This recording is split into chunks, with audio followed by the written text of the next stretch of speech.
கலக்கப் போவது யாரு சீசனில் ஒரு காலத்தில் ஓகோன்னு கலக்கியவர் ஈரோடு மகேஷ். இவர் கலக்கிய சீசனில்தான் மதுரை முத்துவும் நான் ஸ்டாப் காமெடியே அள்ளித் தெளித்து கலக்கினார். இவர்கள் இருவருமே இப்போது ரொம்பவே பிரபலம் ஆகிவிட்டார்கள். அந்த வகையில் ஈரோடு மகேஷ் நடிகர் சூரி குறித்து ஒரு தகவலை தெரிவித்துள்ளார். என்னன்னு பாருங்க. நடிகர் சூரி சென்னையில கார்ல கால் மேல கால் போட்டுட்டு போறப்ப இன்னமும் பெரிய பெரிய பில்டிங்கை எல்லாம் கிராஸ் பண்ணும்போது காலை எடுத்து கீழே போட்டு உட்கார்ந்துடுவேன்னு சொன்னார். ஏன் என்று கேட்டதற்கு அந்த கட்டிடம் கட்டும்போது ஒரு வேலையாளாக நான் வேலை செய்து இருக்கிறேன்.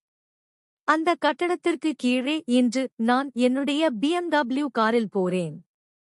காருக்குள்ள சூரி இருக்கலாம். ஆனால் என்னை வாழ வைத்த பில்டிங் முன்னாடி எப்படி கால் மேல கால் போட்டுட்டு உட்காருவது என்று சொன்னார்.